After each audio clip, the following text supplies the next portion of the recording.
been a wonderful few days together. And I am absolutely convinced that in my lifetime and probably far beyond that, this is the greatest day ever to be a minister of the gospel, a preacher of the word, an evangelist for Christ, a builder of churches. Never been a better time in our lifetime than now. The picture that you're about to see is the picture of a church in which one of the most extraordinary worship services ever took place in this church. This church for over 1,000 years was the largest church in the world. In fact, if it was still a church, it would probably be the fourth or fifth largest church building in the world even today. And it was built 1,500 years ago. It was the greatest church in the world for hundreds of years, in the greatest Christian city in the world for hundreds of years, the city of Constantinople. The church is the Church of the Holy Wisdom, the Hagia Sophia, the Hagia Sophia. And the worship service that was so extraordinary took place on May the 28th, 1453. The city had been under siege for weeks, which was not totally uncommon. Constantinople had been under siege for hundreds of years, off and on. But everybody knew this time was different. The Sultan Mehmet II, the Ottoman Sultan, had over 100,000 crack troops. Constantine XI, the Emperor of Constantinople, had barely 7,000 defenders.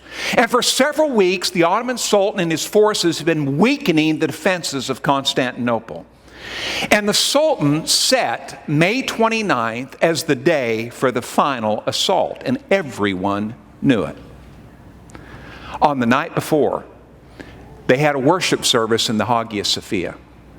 And virtually every boy and girl, every man and woman gathered. Everyone except the defenders on the walls gathered that night for worship.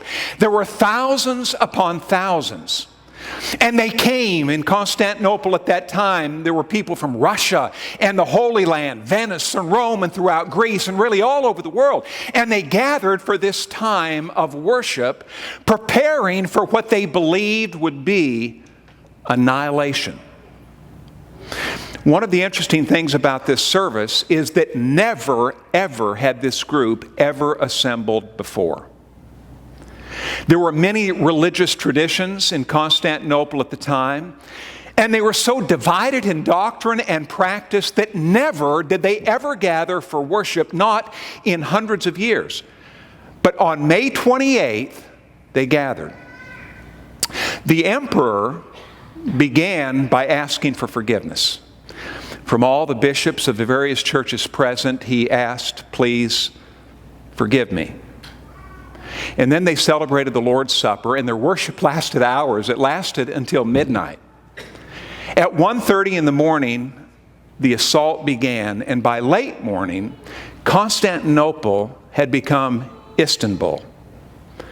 And the Hagia Sophia was declared to be a mosque. That's why there are minarets.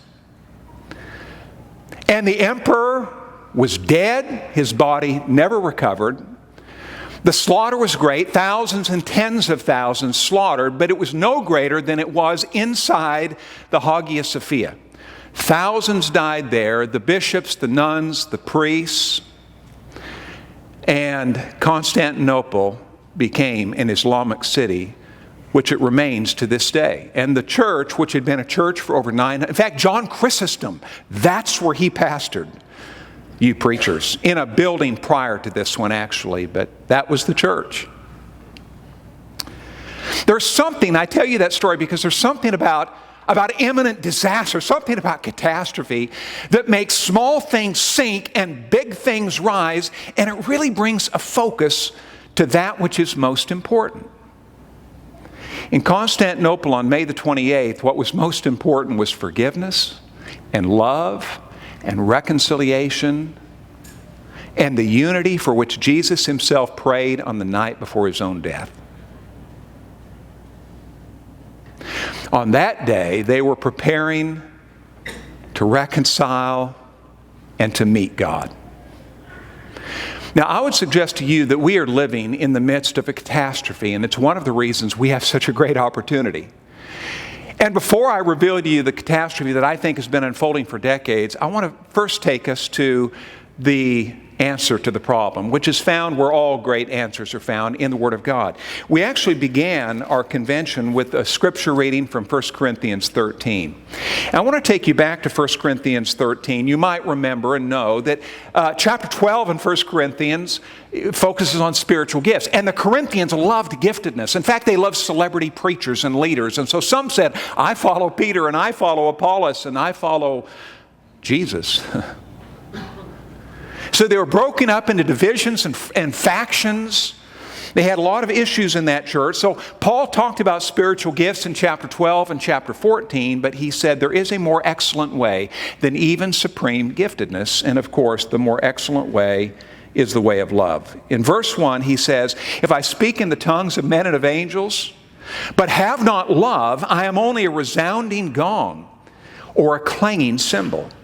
If I have the gift of prophecy and can fathom all mysteries and all knowledge, and if I have a faith that can move mountains, but have not love, I am nothing. If I give all I possess to the poor and surrender my body to the flames, but have not love, I gain nothing. This passage is probably the most read passage in all of God's Word because it's so often used in weddings. In fact, every wedding I've ever conducted, I think, and every one I've been present in almost, including my own, used 1 Corinthians chapter 13. Gordon Fee says that we so often take the love chapter out of context. Our love affair is such that we take it out of context often. And it's very appropriate for weddings. But as you know, this was a revelation from God to a particular church for a particular purpose. And I want to tell you a little bit about Corinth, just briefly. Corinth was the largest city in Greece at the time, by far, much larger than Athens. Very important city, very prosperous, materially prosperous. In fact, Corinth had been destroyed by the Romans 200 years prior, and then Julius Caesar himself rebuilt Corinth into the great city that it was in Paul's day. It's a very wealthy, prosperous commercial city, but it's also a city steeped in immorality. The temple to Aphrodite, the historical temple on the bluff above Corinth, was gone, but Corinth was still known for immorality to the extent that the word Corinth and Corinthian girl were synonyms for immorality. But God did a great work in Corinth. In fact, it was in Corinth that this didn't happen everywhere. You remember Paul often went to the synagogue first, and it didn't happen everywhere. But in the synagogue in Corinth, the synagogue ruler, Crispus, was saved. We know that. We learned that in Acts. We learned that also in the first chapter where Paul said, I didn't baptize many of you. Oh, I baptized Crispus and Gaius in the household of Stephanas. After that, I don't remember any others. But Paul himself led Crispus to Jesus and baptized him. So there was a great work in Corinth. In fact, Paul spent more time in Corinth than any city other than Ephesus. And yet, have you experienced that the character of the city often comes into the life of the church? And that's what happened in Corinth. So Corinth had all this immorality and material prosperity and pride, and the church did too. The church was fractious. It had immorality that they had to deal with. There's certainly pride, wealth. And that's the context in which God gave us the love chapter. And very simply, the message is, if you don't have love, you're nothing. Doesn't matter how gifted you are. Doesn't matter anything, really. If you don't have love, I am nothing, I gain nothing. And we know this implicitly when we stand at the grave of a loveless person and everything they lived for is gone and there's nothing left because there was no love. And then you stand at the grave of a mother or a father, a faithful father and a loving wife and mother, and the love that was expressed for the Yokois by their son and their other children. I mean, that doesn't happen just for everybody. It's a faithful parentage that produces that kind of love in their children. And so Paul begins by saying, if I speak in the tongue of men and of angels. Now the Greeks loved oratory. You remember that. Socrates, Aristotle, Demosthenes, Plato, they were Greeks. That was the birthplace of rhetoric. And they loved beautiful speech. But Paul's not simply speaking about beautiful speech about any such thing. He's not talking about Shakespeare's beautiful speech or Bob Dylan or somebody else who's good with words. He's talking about beautiful speech about sacred things. Speaking persuasively and powerfully and beautifully about holy things. He's talking about marshaling the language to convince people and lead people to a sacred cause and for a sacred purpose. Talking about the preacher in the pulpit, the witness on the street, the teacher of the Bible. Talking about what you and I do. He said if we do it, and we do it even with excellence, but we do not have love, we're nothing. We produce nothing in the end. He said we're like a gong clanging, like cymbals just making noise, like two pieces of metal clashing together in the middle of a Johnny Cash song. That's wrong. You don't do that. It's a possibility, however, we hadn't foreseen, that God could take our most eloquent words spoken about Him, and they could be worth little of nothing. But it even gets worse than that. He says in verse 2, if I have the gift of prophecy and can fathom all mysteries and knowledge, and if I have a faith that can move mountains. He's talking about Ezekiel now, people of great insight, and Daniel and Isaiah, and people of great faith, Moses and David and Jonah. Jonah had quite a bit of faith, I think. Not much love. He said, if I have all of this insight and prophetic ability, but have not love, I am nothing. And then he continues, if I give all I possess to the poor and surrender my body to the flames, but do not have love, I gain nothing. I could be a martyr for the faith. I could be a person who gives away everything. But if I don't have love, I don't gain anything from that. That's likewise a possibility we hadn't quite expected or considered. And so what is love? He describes what love is in verses 4 and following, where he says, love is patient, it's kind. Love does not envy. It does not boast. It's not proud. It is not rude. It is not self-seeking. It is not easily angered. It keeps no record of wrongs. We could preach a sermon on every phrase, couldn't we? Love does not delight in evil, but rejoices with the truth. It always protects, always trusts, always hopes, always perseveres. Love never fails. We understand, and every human being understands love in a sense, in the form of self-love. What Paul describes here in the kindness of love, a love that does not envy, a love that always seeks the betterment of the other, is something different from the natural inclination of man. Our natural inclination is to love so that we can get, to give so that we can get. And self-love can be very clever.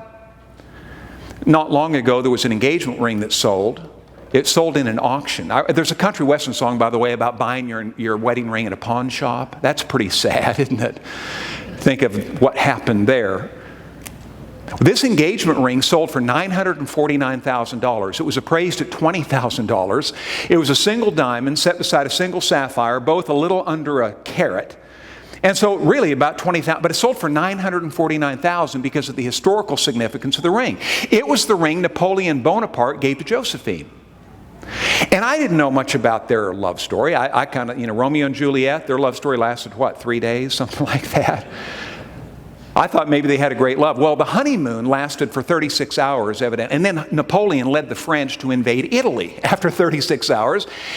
And he wrote Josephine all of these wonderful letters. And they had some of the letters in the auction. And the letters were how much he wanted to caress her and love her and see her and kiss her and all these wonderful things. And then he said, please come join me in Italy. And no, Josephine didn't want to join him in Italy because she liked Paris. And she liked Lieutenant Charles. And when Napoleon discovered Josephine was an unfaithful wife, his letters changed in tone. He wrote, I do not love you, I detest you. You are a gawky, naughty, foolish blank. We understand that love can look a lot like hate, when really it's love about myself and what... Even in the church, have you ever been tempted to love or to be friendly or to be kind so that you can get, and when you don't get, then you don't give? Paul said that's not real love. Now, we could talk about all of the particular meanings of these phrases, but I would suggest to you that we're living in the midst of a catastrophe, and the catastrophe is the boys and girls of this country have not been brought up to know what love is. I mean, where do you learn? Where does a boy and girl, let alone a man and a woman, how do you learn how to love? How do you learn that love is kind? That love is patient and long-suffering, enduring and giving? How do you learn these things? You learn them best in a family. But if a child doesn't learn in the family, then what? If a child doesn't learn how to pray in the family, how to share, how to be nice, how to work, how to delay gratification, all of these things that are so important. I remember years ago, Robert Fulghum wrote a pretty good book with a lot of good stories. Everything I Need to Know I Learned in Kindergarten. It was almost right, except it should be everything I need to know I learned in my family. But what if you don't? Let me just share with you a few brief statistics regarding what's happened to our families. By the way, the family is the natural habitat. We can talk about the decline of the church in America. We can talk about the morality of our country. We can talk about all kinds of things. And some people would say the biggest problems we have are climate change or impeachment hearings are beginning today. Impeachment or climate change or political division or all of these things. So I would suggest to you the biggest catastrophe is the habitat in which we learn to love is being destroyed. James Q. Wilson, a brilliant political scientist, said the natural habitat to grow a healthy human being is the family. And that the greatest predictor of a person's life is their family. Did they have a healthy home growing up? That wasn't, by the way, always considered the case. In 19th century in England, they kept great records. In 19th century in England, wealthy people lived 17 years longer than poor people. And they were 5 inches taller because they ate so much better. That's no longer true. There's no difference in height between the rich and the poor in America or in England. And the difference in how long we live is not that great. No, today, it's unarguable that the thing that determines a person's life most is the family. And so what's happened in our families? 67% of people currently married cohabited before they married. Now, a lot of people just cohabit and never marry. And it's growing very quickly among senior adults. In our newspaper just the other day, there was a letter to the advice columnist in which a woman who was a grandmother talked about how her husband had left her for another woman whom he did not marry, but he'd been living with her for several years, and now the grandkids are getting married, and they're given corsages to the live-in and kind of considering her as a step-grandmother, though they've never gotten married, and this really bothers this woman. As you can well imagine. These are grandparents dealing with that. It's pretty common these days. Sometimes they do it so they don't lose their pension or their Social Security or something like that. 70% roughly live together permanently or before marriage. I'll just give you a couple of others. I can give you a lot of, oh, by the way, I'll just say, you're poor, more domestic abuse, more depression, more anxiety, more of everything you don't want in cohabitation, including more unfaithfulness in those relationships. Now, in 1960, before many of us were around to think and know, one child out of 350 in this country lived with a mother who had never been married. 1 out of 350. Today it's 77 out of 350. It's totally different. 40% of the kids by the way, you say, well, this isn't my family, or maybe it has been your family. But these are the people we're trying to reach. 40% of kids by age 12 live with a parent who cohabits or has cohabited with someone else. 40% by age 12. That's pretty much disastrous.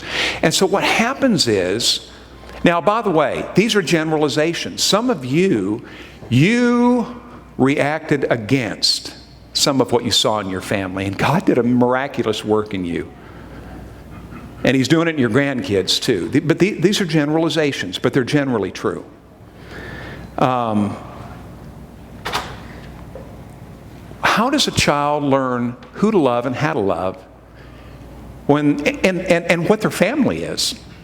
I have mom and dad and stepdad and stepmom and ex-stepdad and stepbrothers or sisters that used to be, and the grandparents that kind of were my grandparents when my mom was married or my dad was married to them, but now they're not. They don't know how to define family or define the sense of self. Who am I? You and I say, I'm a person made in the image and likeness of God. I'm a child of the King. I'm adopted into the family of God. But what if you're not? And you don't know that. Couple more. Forbes, last month, Forbes magazine. Suicide among 15 to 24-year-olds has grown 51% in 10 years. The Journal for Higher Education in August, presidents of universities and colleges said in the last 3 years they have seen such a dramatic growth in anxiety, number 1, depression, number 2, and addiction, number 3. And virtually all universities and colleges are putting staff to focus on matters of anxiety, depression, and addiction in their student body. And they said it's much greater today even than 3 or 4 years ago. College freshmen, one more, that entered this year into college, the Marist poll, only 2/3 identify as exclusively heterosexual. 1/3 do not. Doesn't mean they're homosexual or bisexual. What it means is they don't want to be in judgment of those who are. What it means is they don't want to define, they don't want to nail down, really. They don't have a sense of self. And of course, the whole gender identity issue. Facebook has 71 different genders. Someone told me it's now 101 different genders. I'm just telling you, we live in a world in which families have collapsed. And they don't know how to love. And so our great opportunity is we're the ones who can model that and teach that. And we have to, because people aren't growing up understanding what love is. Now, opportunities have to be seized. Let me tell you one story, and this is my concluding story. Tom Wolfe. How many of you had Tom Wolfe as a professor at Golden Gate years ago? Okay, there are some in the room who had Tom. Tom was a pastor of the church on Brady Street in Los Angeles, professor at Golden Gate. Then he went to India as a missionary, and that's where I met him. But Tom Wolfe was a great pastor. If you don't know his ministry, he had more missionaries with the IMB at one time than any church in the SBC, and they were not a mega church. They were a few hundred, but they had like 20 missionaries on the field, and just a very unusual person. In the 80s, a girl in his church got sick with this mysterious malady. Her name was Stephanie Sakuma. This mysterious thing that was killing everybody that got it, but no one quite understood it at that time. But they did know that anybody who got it, people were totally fearful that they might too contract HIV/AIDS. And I remember wondering, if a mosquito bites a person with AIDS and then bites you, could you get AIDS? Rumors about saliva carrying it. There was all kinds of rumors. And so pastors got fired. I know one because his wife contracted AIDS through a blood transfusion and gave it to 2 of their kids through breastfeeding, and they all died. And the church released the pastor. They were so fearful, they didn't know what was going on. So Stephanie's parents came to Tom Wolfe and thought that she, a 9-year-old girl, hemophiliac, that's how she got it. And they thought he would say, you can't attend because our kids will be frightened and our parents won't like that. This is what Tom told them, backed up by the elders of the church. He said, the church is a family. As a family, we live together. As a family, we may die together. But whatever we do it together. Stephanie did die. But that act of love and compassion did something for that church that I don't know they've ever grown out of. They became famous in their community for love and care. And that church became what is now Mosaic. And Stephanie's mom was on staff in that church for years and years and years. Erwin McManus, the current pastor, says not so much for her giftedness, but because she's a living reminder of the kind of love we always want to be famous for. You'll have opportunities in the life of one person or one family And how you love that one person or that one, it could make you famous in the community, in the neighborhood. This is a church that loves in a specific, giving, sacrificial, maybe even dangerous manner. They love. And so my pleading with you and myself would be, don't pass up. Always seek. Search out, seek, and take hold of opportunities to love people because they're not growing up learning how to do it. They just don't know. They just don't know. Well, God bless you, Northwest Baptist. It's been a good year. Looking forward to a great year yet to come.